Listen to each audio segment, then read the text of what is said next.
اگر وہ ایمان والے ہیں تو ان کو ایک ایسی دولت حاصل ہے جو ساری دنیا کے کافر کو حاصل نہیں ہو سکتی، کہ اللہ کے محبوب ترین نبی نے سب سے حسین آنکھوں سے سب سے قیمتی آنسو ان کے لیے گرائے ہیں، وہ اس امت کے زانیوں کے لیے روئے ہیں، انہیں غیرت آئے نہ آئے، وہ اس امت کے راشیوں کے لیے روئے ہیں، ڈاکو، چور، بے پرد، ناچنے والی، گانے والی، ان سب کے لیے میرا نبی رویا ہے۔ جس کے لیے محمد مصطفیٰ کا آنسو نکلا ہو وہ سستا آدمی نہیں ہو سکتا۔ ہاں وہ بہت گندا ہے پر کافر سے مقابلہ تو نہ کرو۔ اللہ ان کو کہہ رہا اولئک کالانعام، یہ جانور، اللہ کہہ رہا بل ہم اضل، نہیں جانور سے بھی بدتر، کہ جانور تو میری مالا جپتے ہیں، میرا نام لیتے ہیں، یہ ظالم تو میرا نام بھی نہیں لیتے۔ تو اتنے بے غیرت تو نہ بنو کہ مسلمان اور کافر کا مقابلہ شروع کر دو۔ جس کے لیے اللہ کے محبوب کے آنسو نکلے ہوں، جس کے لیے عرفات میں 6 گھنٹے دعا کی ہو، جس کے لیے مدینے کی فضائیں گواہ ہوں کہ ساری رات آپ نے رو کر دعا کی ہے، اور مکے کی فضائیں گواہ، آپ رو رہے جبریل آئے، یا رسول اللہ کیوں رو رہے ہیں؟ کہ مجھے میری امت کا غم رلا رہا۔ آپ نے کہا ایمان والے کے کافر؟ کہ نہیں ایمان والے۔ کہ میں اپنی امت کے وہ ایمان والے جو کبیرہ گناہوں پہ مر جائیں گے ان پہ رو رہا ہوں۔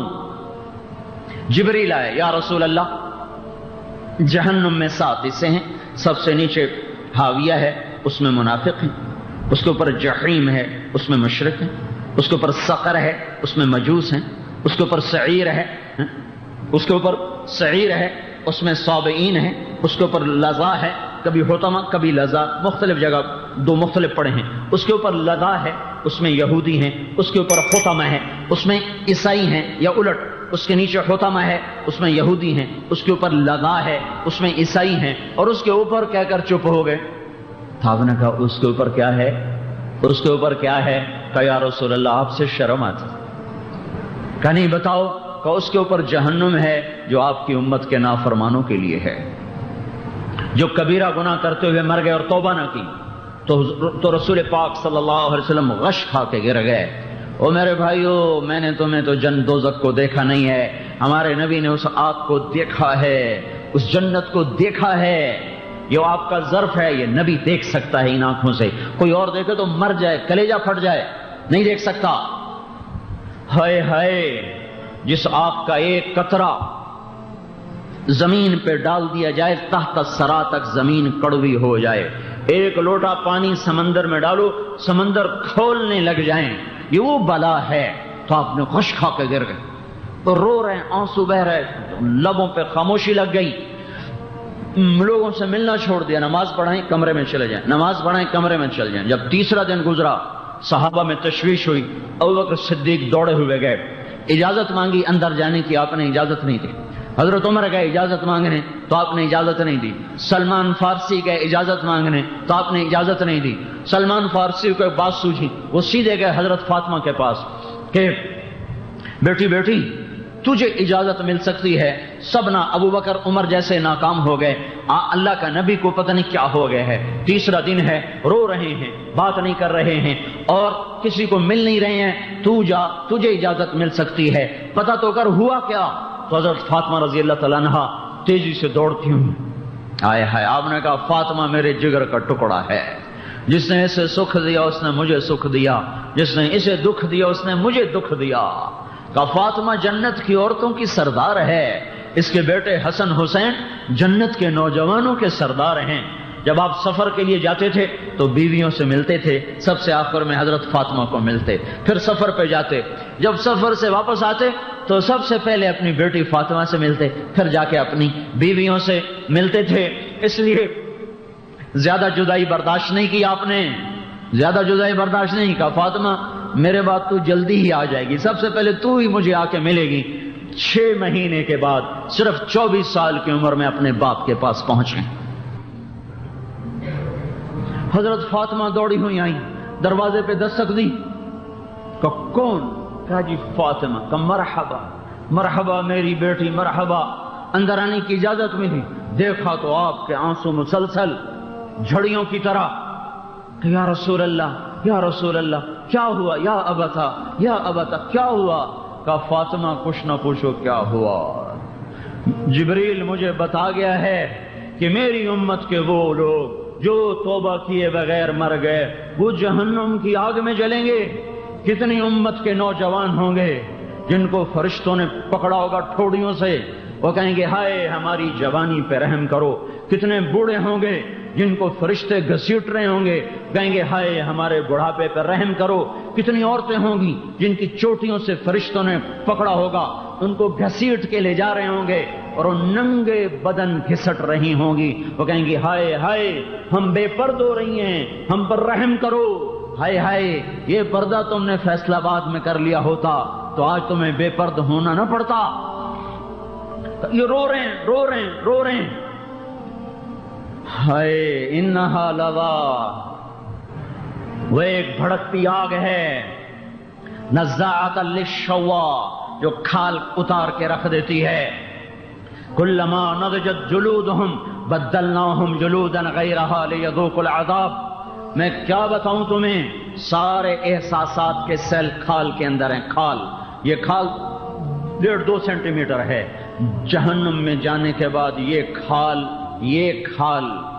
42 ہاتھ موٹی ہو جائے گی۔ 42 ہاتھ یعنی 88 فٹ یہ کھال موٹی ہوگی۔ 88 فٹ کھال کی موٹائی ہے۔ اب بولو اس میں کس قدر دکھ درد کے عذاب چلیں گے۔ اور میرا اللہ کہہ رہا جب یہ کھال پک جائے گی، یہ نہیں کہا جب جل جائے گی، چونکہ جلنے کے بعد احساس ختم ہوتا ہے، تو جلنے کے بعد بنائے تو 1-2 سیکنڈ ملتے ہیں ان کو سکھ کا سانس لینے کے، تو میرا اللہ کہہ رہا نہیں، جب گلے گی تو میں نئی کھال چڑھاؤں گا تاکہ عذاب میں کمی واقع نہ ہو۔ فذوقوا فلن نزیدکم الا عذابا، چکھو یہ عذاب بڑھتا جائے گا بڑھتا جائے گا بڑھتا جائے گا۔ اس امت کے ظالم کے لیے اللہ کا نبی رویا، جواری کے لیے، کافر کے لیے آنسو آپ نے بہائے ہیں۔ آپ ابو جہل کے لیے بھی روئے اور آپ ابو لہب کے لیے بھی روئے اور آپ ولید بن مغیرہ کے لیے بھی روئے، لیکن جب ان کے فیصلے ہو گئے اور اللہ نے بھی کہہ دیا بس ختم، تو آپ خاموش ہوئے۔ لیکن امت کے لیے تڑپے بھی، روئے بھی، مشلے بھی، بے قرار بھی، ایسی بے قراریاں کہ ایک رات ایسا روئے۔ مسلم کی روایت ہے کہ پکار اٹھے یا اللہ، ابراہیم علیہ السلام نے کہا تھا معاف کر یا نہ کر تیری مرضی، اور عیسیٰ علیہ السلام نے کہا تھا معاف کر یا نہ کر تیری مرضی۔ فمن تبعنی فإنہ منی ومن عصانی فإنک غفور الرحیم، ابراہیم کی پکار۔ ان تعذبہم فإنہم عبادک وإن تغفر لہم فإنک انت العزیز الحکیم، عیسیٰ علیہ السلام کی پکار معاف کر یا نہ کر، یا اللہ میں نہ عیسیٰ کی کہوں نہ ابراہیم، میں تو ایک ہی کہوں گا امتی امتی امتی امتی امتی امتی۔ یہ جو کہنا شروع کیا میری امت میری امت میری امت، یعنی میری امت کو معاف کر دے کر دے کر دے کر دے، نہیں کرنا پھر بھی کر دے، نہیں کرنا پھر بھی کر دے، یا اللہ کر ہی دے۔ جیسے بچہ ماں کے سامنے ضد کرتا ہے نا تو ماں پسیجتی ہے۔ آپ کے رونے نے عرشوں کو ہلا دیا۔ جبریل آئے کانپتے کانپتے، یا رسول اللہ پوچھ رہا کیوں رو رہے ہیں؟ اللہ کو تو پتا تھا کیوں رو رہے ہیں، اللہ تو جانتے ہیں۔ ہم بدبختوں تک بات پہنچانی تھی۔ ظالموں کس نبی کے اوپر ظلم کر رہے ہو؟ کس کے سینے میں دوری دھار کے خنجر چلا رہے ہو؟ کس کی سنتوں کو ذبح کرتے ہو؟ کیا تو میں نے کسی کا دل تو نہیں دکھایا؟ اور وہ جو سب سے پیارے محبوب کا دل دکھا رہے ہو، کبھی نہیں سوچا جب جھوٹ بولا تم نے کس کے سینے پہ وار کیا؟ جب گانا سنا تو تم نے کس کے سینے پر تیر چلایا؟ جب تم نے گالی دی، جب غیبت کی، جب ماں کو غرائے، جب باپ کا گریبان پکڑا تو تم نے کس نبی کے جسم پر وار کیا ہے؟ تم نے کس کی شریعت کو داغدار کیا؟ جس کی شریعت کو داغدار کرتے ہو اس کا دل اس سے پہلے زخمی ہوتا ہے۔ یا رب امتی امتی، جبریل بولے یا رسول اللہ کیا ہوا، کیوں رو رہے ہیں؟ اللہ تعالیٰ پوچھ رہا ہے، اللہ کو تو پتا ہے، مجھے بتانا ہے، گلستان والوں کو بتانا ہے کہ میری امت کا درد غم مجھے رلا رہا ہے۔ ہائے میں کیا کروں، میری امت کا کیا ہوگا؟ جب دنیا سے جانے کا 1 ہفتہ پہلے عبداللہ بن مسعود اور ساتھی ملنے آئے، آپ ان کو دیکھ کے رونے لگے آنکھوں۔ آپ نے کہا جانے کا وقت آ چکا ہے، آ گئے کوچ چلانے، کوچ کے وقت آ گئے ہیں۔ جانے کا وقت آ گیا ہے، میرا تمہیں آخری سلام ہو، میرے بعد جو لوگ آئیں گے ان کو بھی کہہ دینا کہ میں تمہیں سلام کہہ گیا تھا، اور قیامت تک جتنی میری امت آئے ان سب کو میرا پیغام دینا کہ تمہارا نبی دنیا سے جاتے ہوئے تمہیں بھولا نہیں ہے، تمہیں سلام کہہ کر گیا ہے۔ او میرے بھائیو، ہم نے اسی پر نیزے اٹھائے ہوئے ہیں، اسی کے سینے پہ وار ہیں، اسی کے سینے پہ وار ہیں، اور ایک ادھر صبر ہے، سکوت ہے، بلکہ دعا ہے۔ جبریل واپس آئے، یا رسول اللہ، اللہ تعالیٰ فرما رہے ہیں ہم آپ کو آپ کی امت کے بارے میں خوش کریں گے، خوش کریں گے، آپ کے آنسو پوچھیں گے تو آپ نے کیا کہا تھا، پھر میں اس وقت خوش ہوں گا جب میری ساری امت کو معاف کر۔ السلام علیکم ورحمۃ اللہ وبرکاتہ۔ بسم اللہ الرحمن الرحیم، والصلاة والسلام علی رسولہ الکریم وعلی آلہ واصحابہ اجمعین، اما بعد۔ میرے محترم بھائیوں اور بہنوں، رمضان المبارک کا رحمتوں والا، برکتوں والا مہینہ چل رہا ہے۔ اللہ تعالیٰ اپنی رحمتوں سے ہمیں نوازے اور ان اعمال سے ہماری حفاظت فرمائے جس سے رحمتیں اٹھ جاتی ہیں۔ ابھی ایک حدیث میرے ذہن میں آئی جب میں ریکارڈنگ کے لیے آ رہا تھا، میں نے چاہا آپ سے بھی شیئر کروں۔ یہ دو حدیثیں ہیں، ان کو جمع کر کے میں ایک نتیجہ اخذ کرتا ہوں، وہ آپ کے سامنے پیش کرتا ہوں۔ اللہ کے نبی صلی اللہ علیہ وسلم مدینہ میں تھے تو جبریل انسانی شکل میں آئے اور آپ کے سامنے اتحیات کی شکل میں بیٹھ گئے اور آ کر آپ سے پوچھا مل اسلام، یا رسول اللہ اسلام کیا ہے؟ عمر رضی اللہ تعالیٰ عنہ فرماتے ہیں کہ ایک نوجوان تھا، وہ آ کے مجلس میں بیٹھا تو شدید بیاض الثیاب و شدید سواد الشعر لا یری علیہ اثر السفر ولا یعرفہ منا احد۔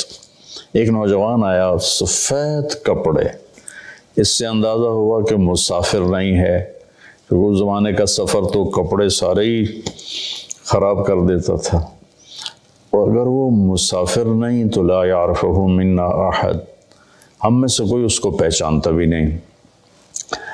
اور آ کر وہ آپ کے سامنے اتحیات کی شکل میں بیٹھا اور اپنے ہاتھ یہاں رکھ لیے، اور اگر آپ سے کہتا مل اسلام، یا رسول اللہ اسلام کیا ہے، تو آپ نے فرمایا شہادت لا الہ الا اللہ محمد رسول اللہ و اقام الصلاۃ و ایتاء الزکاۃ و صوم رمضان و حج البیت من استطاع الیہ سبیلا۔ کہ اسلام یہ ہے کہ کلمہ شہادت کی گواہی دینا، لا الہ الا اللہ محمد رسول اللہ، میں گواہی دیتا ہوں اللہ کے سوا کوئی عبادت کے قابل نہیں، اور محمد صلی اللہ علیہ وسلم اللہ کے رسول ہیں، اور 5 وقت نماز پڑھنا اور زکوٰۃ ادا کرنا جو مالدار لوگ ہیں، اور رمضان شریف کے روزے رکھنا، اور جس کے پاس ہمت ہو، پیسہ ہو تو وہ اس پر حج بھی فرض ہے۔ یہ 5 باتیں آپ نے بتائیں تو وہ کہنے لگا صدقتا، سچ کہا آپ نے۔ تو عمر رضی اللہ عنہ فرماتے ہیں کہ ہمیں بڑی حیرت ہوئی، یسألو یصدقہ، کہ سائل بن کے سوال بھی کرتا ہے اور پھر آگے یہ بھی کہتا ہے آپ نے ٹھیک کہا۔ پھر اس نے پوچھا مل ایمان، یا رسول اللہ ایمان کیا ہے؟ تو آپ نے فرمایا ان تؤمن باللہ و ملائکتہ و کتبہ و رسلہ و بالبعث بعد الموت۔ ایمان یہ ہے کہ تو اللہ پر ایمان لائے، اس کے فرشتوں پر، اس کی کتابوں پر، اس کے رسولوں پر، اور موت کے بعد اٹھائے جانے پر، کہ موت کے بعد ایک زندگی ہے جس میں فیصلہ ہوگا اچھے اور برے کا۔ کہنا صدقتا، آپ سچ کہتے ہیں یا رسول اللہ۔ حدیث تو آگے بھی چلتی ہے، تو خیر وہ بھی بتا دیتا ہوں، بڑی اہم ہے۔ متی تقوم الساعہ، یا رسول اللہ قیامت کب آئے گی؟ تو آپ نے فرمایا مل مسئول عنہا بعلم من السائل، میرے دوست یہ دنیا میں کسی کو نہیں پتہ سوائے اللہ کے کہ قیامت کب آئے گی۔ تو کہنے لگا اخبرنی عن اماراتها، مجھے اس کی نشانیاں بتائیں۔ تو آپ نے ارشاد فرمایا کہ ان تر الحفاة الرعاة العالة رعاء الشاء يتطاولون في البنيان وان تلد الامة ربتها۔ تو آپ نے دو نشانیاں بتائیں۔ فرمایا جب تو دیکھے عرب کے بدو ننگے پیر چلنے والے اور بکریاں چرانے والے بڑی بڑی بلڈنگوں کے مالک بن جائیں اور ایک دوسرے کے ساتھ مقابلہ کریں، میری بلڈنگ کی منزلیں زیادہ ہیں، اس کی کم ہیں، اس کی کم ہیں، میری زیادہ ہیں، ایک یہ بتائی۔ اور دوسری یہ بتائی جب تو یہ دیکھے کہ بیٹیاں بھی ماؤں کو ذلیل کرنے لگ جائیں۔ یہ خاص طور پر بیٹی کا ذکر کیا کہ بیٹے عام طور پر زیادہ سرکش ہوتے ہیں اور بیٹیاں اکثر دھیمے مزاج پر ہوتی ہیں، ماؤں کا ساتھ دیتی ہیں۔ تو آپ نے فرمایا خاص طور پر جب بیٹیاں بھی ماؤں کو ذلیل کریں۔ جب بھی میں حدیث بیان کرتا ہوں تو مجھے ایک واقعہ یاد آ جاتا ہے۔ ایک بیٹی اپنی ماں سے کہہ رہی تھی بھونک نہیں، بھونکو مت، بھونک نہیں، وہ ہماری زبان میں تھی، بھونک نہیں۔ اور اس کی ماں کچھ بھی نہیں کہہ رہی تھی، صرف اس کے خاموش آنسو ایسے بالکل لڑیوں کی طرح بہہ رہے تھے، ایسے ایسے ایسے ایسے ایسے۔ تو آپ نے فرمایا جب ماؤں کی بیٹیاں بھی عزت نہیں کریں گی اور ان کو ذلیل کریں گی تو بس پھر سمجھو کہ قیامت قریب ہے۔ اس کے بعد وہ اٹھے اور چلے گئے۔ پھر آپ نے حضرت عمر سے فرمایا بعد میں کہ جانتے ہو یہ کون تھا؟ کہا جی نہیں۔ کہا یہ جبریل تھے جو تمہیں دین سکھانے کے لیے آئے تھے، سوال کی شکل میں۔ تو یہاں اسلام کا جواب آتا ہے 5 ارکان اور ایمان کا جواب آتا ہے 5 عقیدے، اللہ پر، ملائکہ پر، کتابوں پر، رسولوں پر اور موت کے بعد کی زندگی پر۔ یہ 5 ہی اور 5 ہو، یہ ایمان 5 عقیدے اور اسلام 5 اعمال۔ لیکن آخری حج میں جب اسلام مکمل ہو چکا ہے، پورا دین نازل ہو چکا ہے، الیوم اکملت لکم دینکم واتممت علیکم نعمتی ورضیت لکم الاسلام دینا، یہ عرفات میں یہ آیت نازل ہو چکی ہے اور دین کے مکمل ہونے کی خوشخبری دی جا رہی ہے۔ صرف اسی امت کو یہ خوشخبری ملی اور کسی کو نہیں ملی۔ تو وہاں عمر بن عبسہ رضی اللہ تعالیٰ عنہ ایک صحابی ہیں جو حج میں ہی شریک ہوئے۔ پہلے مکہ میں آئے تھے تو آپ نے کہا ہم بہت کمزور ہیں، ابھی چلے جاؤ، جب اللہ ہمیں طاقت دے گا پھر آ جانا۔ تو یہ کلمہ پڑھ کے چلے گئے اور پھر یہ آئے جب آپ حج میں تھے تو انہوں نے حجۃ الوداع میں سوال کیا۔ کس جگہ پر یہ ہو سکتا کہیں لکھا ہو، مجھے یاد نہیں، کہ یا رسول اللہ مل اسلام۔ اب جبریل مل اسلام اور یہ بھی کہہ رہے ہیں مل اسلام۔ جبریل کے جواب میں 5 اعمال، کلمہ، نماز، روزہ، حج، زکوٰۃ۔ یہاں کیا ہو رہا ہے؟ مل اسلام، یا رسول اسلام کیا؟ اب اسلام مکمل ہو چکا ہے۔ جبریل، حدیث جبریل میں پہلی بنیاد کو بتایا ہے کہ یہ 5 اعمال بنیاد اسلام ہیں، یہ نہ ہو تو اسلامی نہیں ہے۔ اب یہاں اس کی آخری چھت کو بتایا جا رہا ہے کہ چھت جو مکمل ہوتی ہے تو گھر کہلاتا ہے، چھت نہ ڈالی گئی ہو تو گھر نہیں ہوتا، رہنے کے قابل نہیں ہوتا، نہ خود رہ سکتا ہے مالک، نہ کسی کو بلا سکتا۔ جب وہ چھت ڈال لیتا ہے تو خود بھی رہتا ہے، مہمانوں کو بھی بلاتا ہے۔ تو اب یہ جو حدیث پاک ہے نا، یہ اسلام کی آخری چوٹی کو بتا رہی ہے۔ وہ کہتا ہے مل اسلام، ایک اس قسم کا سوال ہے، جواب 2 ہیں۔ آپ نے کہا اطعام الطعام ولین الکلام، اسلام ہے کھانا کھلانا اور میٹھا بولنا۔ سبحان اللہ۔ اللہ تعالیٰ کو سخاوت پسند ہے، سخی سے اللہ کو پیار ہے، چاہے وہ فاسق ہی کیوں نہ ہو، اور بخیل سے اللہ تعالیٰ کو پیار نہیں ہے، چاہے وہ تہجد گزار ہی کیوں نہ ہو۔ جو پیسے کا پجاری ہے یحسب مالہ اخلد ان مالہ اخلدا جمع مالا وعددا. تو یہ اللہ کو انتہائی ناپسند ہے جو پیسے جوڑ جوڑ کے نہ اپنے اوپر خرچ کرتا ہے نہ بچوں پہ خرچ کرتا ہے، بس مال بڑھا رہا ہے، کاروبار بڑھائے جا رہا ہے. تو یہ اللہ سے اس کی دوستی کبھی نہیں ہو سکتی. تو اطعام الطعام، کھانا کھلانا. ولین الکلام، اور نرم بول بولنا، نرمی والا بول بولنا، نرمی والا بول بولنا، نرمی والی گفتگو کرنا. یہ اسلام کی انتہا ہے.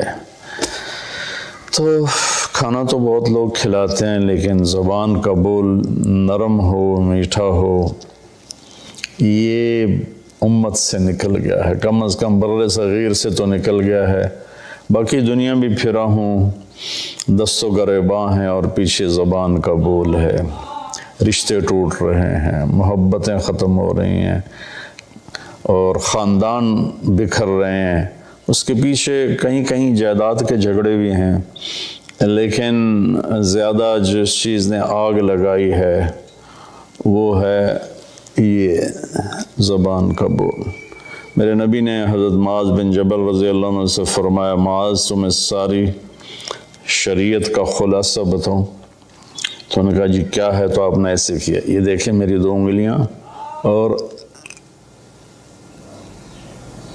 یوں زبان کو اس طرح کر کے پکڑا. ایسے نہیں پکڑا، ایسے پکڑا، ایسے کہ غلط بول پر اس کو کاٹ دو، نفرت والے بول پر اسے کاٹ دو، دل دکھانے والی بات پر اسے کاٹ دو. چپ ہو جاؤ، خاموش ہو جاؤ. خاموشی بہت بڑا عمل ہے. ہم بچوں کو بولنا سکھاتے ہیں، بڑوں کو چپ رہنا سیکھنا چاہیے.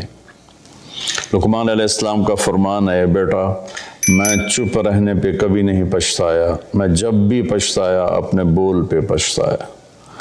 تو بھائیو، اللہ تعالیٰ ہی کرے گا میری آواز کتنے لوگ سن لیں گے، 1 لاکھ 2 لاکھ. تو 22 کروڑ عوام کا مسئلہ ہے. اور اچھا کبھی کبھی تو مایوسی میں ڈوب جاتے ہیں کہ پتہ نہیں ہدایت کو پھیلتا دیکھنا نصیب میں ہے یا نہیں ہے. پوری شیطانی طاقتیں متحرک ہیں. تو پھر وہ پوچھتا ہے مل ایمان، ایمان کیا ہے؟ اب جبریل نے بھی پوچھا تھا مل ایمان، تو اپنے 5 عقیدے بتائے، اللہ پر، کتابوں پر، ملائکہ پر، رسولوں پر، آخرت پر. اب یہاں آپ نے عقائد نہیں بتائے، وہ ابتدائی بات تھی، یہ انتہائی بات ہے. انہوں نے کہا مل ایمان یا رسول اللہ، ایمان کیا ہے؟ تو آپ نے فرمایا الصبر والسماحہ، ایمان ہے صبر کرنا اور معاف کرنا. یہ دونوں چیزیں بھی ختم ہو چکی ہیں. صبر ایمان کا لازمی جزو ہے، اور ہر ایمانی صفت کا لازمی جزو ہے. ایک دفعہ میں نے قرآن سے دیکھا تو کوئی ایمانی صفت ایسی نہیں جس کے ساتھ اللہ نے صبر کو ذکر نہ کیا ہو. صبر ہمارے ایمان میں ایسے ہے جیسے ہمارے جسم میں خون ہے. خون نکال دو آدمی مر جاتا ہے، یا پانی ہے، پانی نکال دو تو آدمی مر جاتا ہے. جو زیادہ ڈائریا بڑھ جائے تو اس سے موت واقع ہو جاتی ہے. تو جس ایمانی صفت سے صبر نکل جاتا ہے وہ صفت ڈیڈ ہو جاتی. تو بھائی وہ صبر کر، قیامت کا دن اعلان ہوگا فَلْيَكُنْ أَهْلُ الصَّبْرِ، صبر کرنے والے کھڑے ہو جاؤ. تو ایک چھوٹی سی جماعت کھڑی ہوگی، انہیں کہا جائے گا جاؤ جنت میں. ابھی حساب شروع نہیں ہوا ہوگا کہ وہ جنت کی طرف چلیں گے، تو فرشتے سامنے آ جائیں گے. وہ بھی اللہ کی منشا کہ ان کا مقام کو دکھانا چاہتے ہیں. وہ کہیں کدھر جا رہے ہو؟ کم جنت میں. کبھی حساب تو شروع ہوا نہیں. وہ کہیں گے ہمارا حساب ہے ہی نہیں. فرشتے پوچھیں گے تو تم کون لوگ ہو؟ کہیں گے ہم صبر والے ہیں. اس میں مرد اور سارے شامل ہوں گے. جس نے بھی صبر کے ساتھ اپنا وقت گزارا، اپنے ہونٹوں کو سی لیا، پی جائے ایام کی تلخی کو بھی ہنس کے ناصر، غم کو سہنے میں بھی قدرت نے مزہ رکھا ہے. تو وہ کہیں گے ہم صبر والے ہیں. وہ کہیں گے تمہارا کیا صبر تھا؟ تو کہنے لگے ہم اللہ کے فرمان پر جمیں اور صبر کے ساتھ جمیں، اپنے نفس کو بے قابو نہیں ہونے دیا، ہم اللہ کی نافرمانی سے بچے اور صبر کے ساتھ ڈٹے رہے، اپنے نفس کو بے لگام نہیں ہونے دیا۔ وَصَبَّرْنَا عَلَى الْبَلَاءِ، اور اللہ کی طرف سے کوئی آزمائش آئی تو ہم نے اس پہ شکر ہی کیا، صبر ہی کیا۔ وہ کہیں گے انطلقوا فنعم اجر العاملین، آپ چلیے تشریف لے چلیے، آپ VIP لوگ ہیں، آپ کا کوئی حساب نہیں ہے۔ تو اب وہ پوچھ رہا ہے اسی سوال کو، مل ایمان، ایمان کیا ہے؟ تو آپ فرما رہے ہیں صبر کرنا اور معاف کرنا۔ معاف کرنا بھی ہمارے معاشرے میں کوئی نہیں، ہمارے ماحول میں کوئی نہیں، دشمنیاں چلی آ رہی ہیں، خاندان مٹ گئے، دونوں طرف فریقین قتل ہو، نسلیں مٹ گئیں، لیکن جھکنے کے لیے کوئی بھی تیار نہ ہوا۔ میرے نبی نے مکہ میں فاتحانہ داخلہ کیا، 10,000 کے لشکر کے ساتھ مکہ میں داخل ہوئے۔ آج موقع تھا کہ سب کے لیے پھانسیاں تیار ہوتی، ایک ایک کر کے سب کو پھانسیوں پہ لٹکایا جاتا، اور آپ نے بیت اللہ کے دروازے کی چوکھٹ کو پکڑ کے یوں کھڑے ہو کر فرما انا صانع بکم، آج تم میرے تابع ہو، میں تمہارے ساتھ کیا سلوک کروں گا۔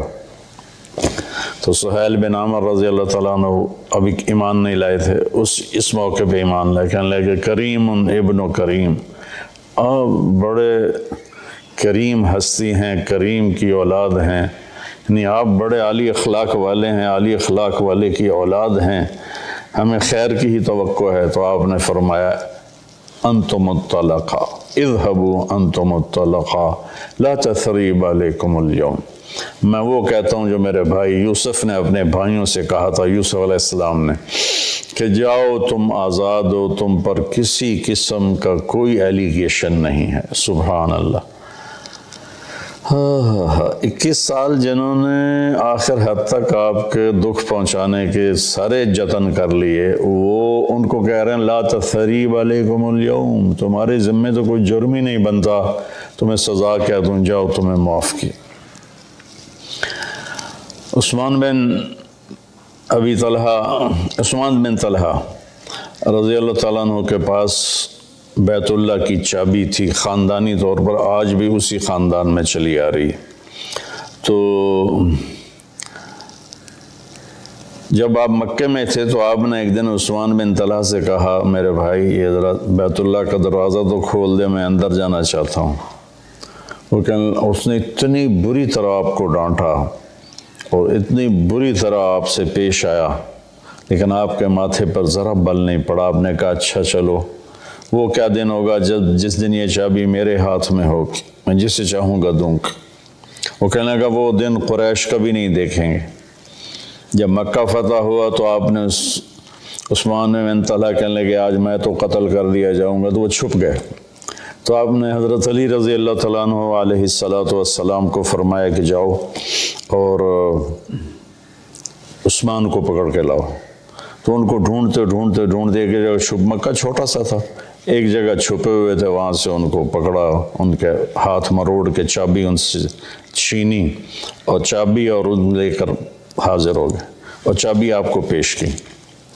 تو حضرت عباس رضی اللہ عنہ چچا پاس کھڑے تھے، کہنے لگے یا رسول اللہ اب چابی ہمارے خاندان میں کر لیں، ہم حاجیوں کو پانی پلانے کا کام بھی کرتے ہیں، بنو ہاشم کا خاندانی یہ ان کی ذمہ داری تھی حاجیوں کو پانی پلانا، زمزم سے پانی کھینچ کر۔ تو انہوں نے عرض کی یا رسول اللہ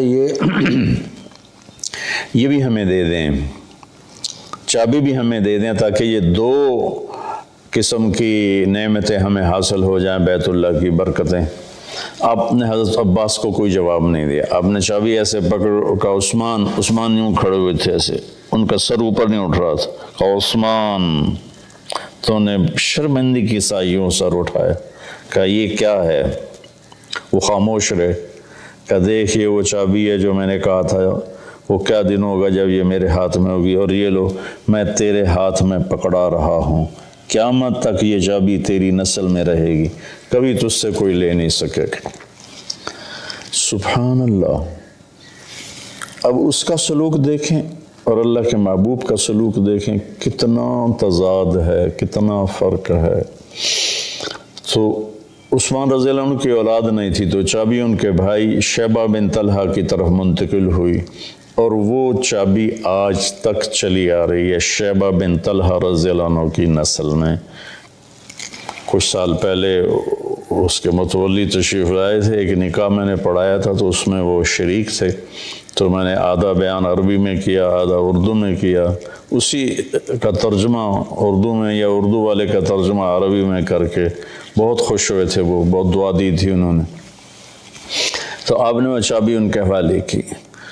تو ہمارے ماحول میں معاف کرنا بھی نہیں رہا، تو ایمان کی، اسلام کی صفات، کھانا کھلانا، میٹھا بولنا، اس کو بھی ترس گئے ہیں، اور ایمان کی صفات صبر کرنا اور معاف کرنا، اس کو بھی ہم ترس کے رہ گئے ہیں۔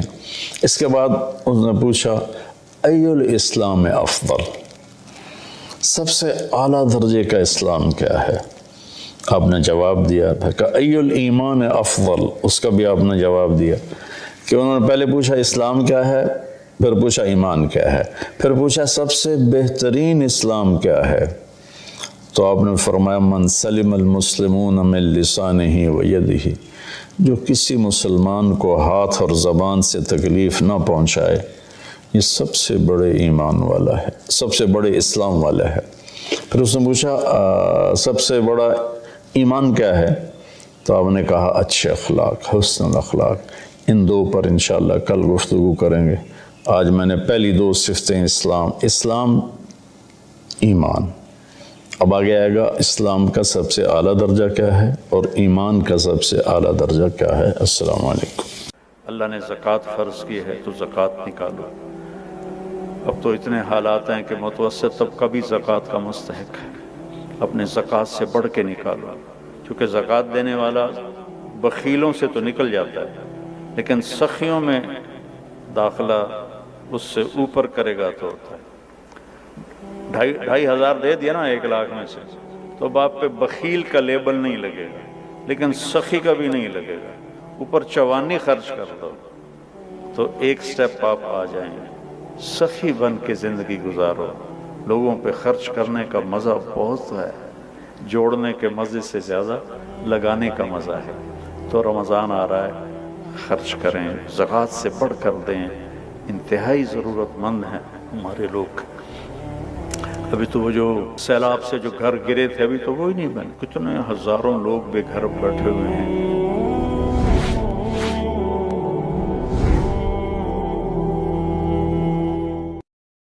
میرے بھائی اور دوستو، اللہ تعالیٰ نے انسان کو جسم اور روح ان 2 چیزوں کے مرکب سے پیدا فرمایا ہے۔ جسم کے بننے کا نظام اور ہے اور روح کے بننے کا نظام اور ہے۔ جسم کسی اور جگہ بنتا ہے اور روح کہیں اور سے آتی ہے۔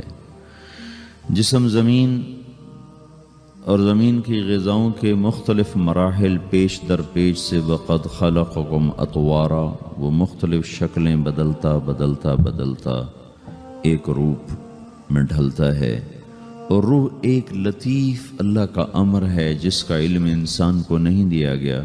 یسألونک عن الروح قل الروح من امر ربی وما اوتیتم من العلم الا قلیلا، کہ روح ایک اللہ کا امر ہے جس کے بارے میں تمہارے پاس کوئی علم نہیں ہے، لہذا اس کی تفصیل تم سمجھ نہیں سکتے ہو۔ روح آسمان سے آتی ہے، جسم زمین میں بنتا ہے، پھر 4 مہینے بعد اللہ اس کو آپس میں جوڑ دیتا ہے، زندگی متحرک ہو جاتی ہے۔ روح ہی کے ساتھ زندگی کی بقا رہتی ہے۔ جب اللہ اس سے واپس نکال لیتا ہے تو سارے ٹائٹل ہٹ کر صرف ایک نام سب کو مل جاتا ہے، اور وہ میت کا ہوتا ہے۔ وہ حضرت مولانا ہو، وہ کوئی ڈاکٹر ہو، بادشاہ ہو، صدر وزیر ہو، سارے اعزاز ٹائٹل ہٹا کر اس پر میت کا لفظ مہر لگ جاتی ہے۔ اس میں سے کیا نکلا ہے؟ ہر چیز تو موجود ہے، اب یہ بولتا کیوں نہیں، اٹھتا کیوں نہیں، چلتا کیوں نہیں؟ اس میں سے روح نکل گئی ہے۔ روح ہمارے جسم کی اصل ہے، اسے نکال دو تو جانوروں کو بھی پتہ ہے کہ اب یہ بے جان چیز ہے، چیونٹیاں کیڑے مکوڑے بھی اس کو کھانے لگ جائیں گے، جانور بھی کھانے لگ جائیں گے، زمین بھی اس کو گلانے لگ جائے گی، ہوائیں اس کو متغیر کرنے لگیں گی۔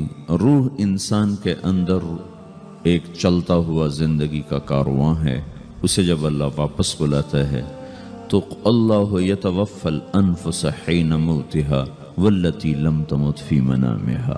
موت کیا چیز ہے؟ اس کے 200 جواب ہیں سائنس کی کتابوں میں، اور 200 جواب بذات خود بتا رہے ہیں کہ یہ ایک جواب بھی ٹھیک نہیں ہے، اور قرآن ایک جواب دیتا ہے اور وہی حرف آخر ہے، قل یتوفاکم ملک الموت اللہ یتوفی الانفس حین موتها۔ اللہ ہے جو تمہاری روحوں کو موت کے وقت کھینچ لیتا ہے، تمہارے جسم سے نکال لیتا ہے۔ تو میرے بھائیو، موت کے وقت انسان دو کیفیت میں ہوتا ہے۔ کچھ لوگوں کی روح ایسے نکل رہی ہوتی ہے کہ ان کے رگ رگ میں وہ پھنس رہی ہوتی ہے۔ وَلَوْ تَرَى اِذْ يَتَوَفَّى الَّذِينَ كَفَرُوا الْمَلَائِكَةُ يَضْرِبُونَ وُجُوهَهُمْ وَأَدْبَارَهُمْ۔ کاش تم دیکھ سکتے وہ منظر جب اللہ کے فرشتے نافرمانوں کی روح کو نکال رہے ہوتے ہیں تو ان کے منہ پہ بھی مارتے ہیں، ان کی کمر پر بھی مارتے ہیں۔ اور اخرجوا انفسکم اليوم، نکالو آج اپنی روحوں اور جانوں، اب تم بچ نہیں سکتے ہو۔ وہ پیچھے ہٹنا چاہتے ہیں، رب ارجعون، مجھے واپس کر دے تھوڑی دیر کے لیے، لعلی اعمل صالحا، اب میں پورا ٹھیک مسلمان بن کے چلوں گا۔ تو اس کے جواب میں ہوتا ہے، اور حدیث پاک میں آتا ہے کہ ملک الموت اترتا ہے، اس کے ساتھ 4 فرشتے ہوتے ہیں، وہ 4 فرشتے آتے اس کی پٹائی شروع کر دیتے ہیں۔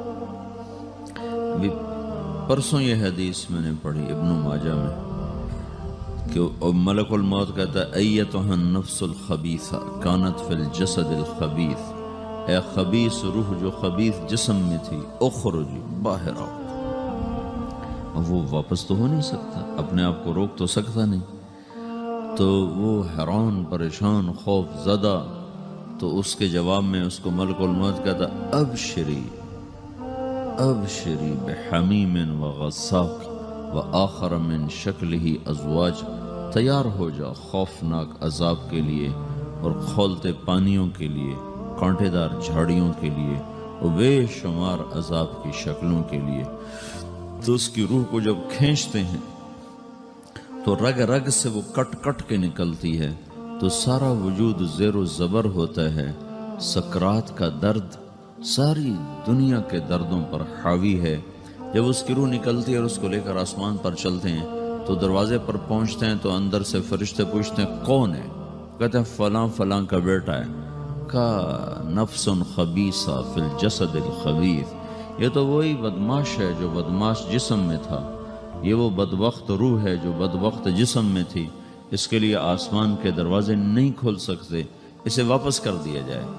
تو آسمان کے دروازے لا تفتح لهم ابواب السماء ولا يدخلون الجنة حتى يلج الجمل في سم الخياط، کہ ان کے لیے آسمان کے دروازے نہیں کھلیں گے اور ان کے لیے جنت کے دروازے نہیں کھلیں گے، پھر یہ وہاں سے نیچے گرائے جاتے ہیں جو اللہ کا قید خانہ ہے سجین۔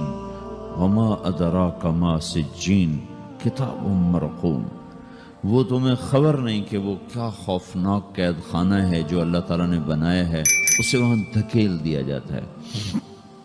پھر قیامت تک اس کے لیے انتظار کی گھڑیاں ہیں اور عذاب کی شدت ہے۔ اور جب کوئی نیک آدمی اللہ تعالیٰ کے دربار میں جانے کا اس کا وقت آتا ہے تو اللہ تبارک و تعالیٰ فرماتے ہیں ان الذین قالوا ربنا اللہ ثم استقاموا تتنزل علیہم الملائکۃ الا تخافوا ولا تحزنوا وابشروا بالجنة التي كنتم توعدون نحن اولیاؤکم فی الحیاة الدنیا وفی الآخرة ولکم فیہا ما تشتہی انفسکم ولکم فیہا ما تدعون نزل من غفور الرحیم۔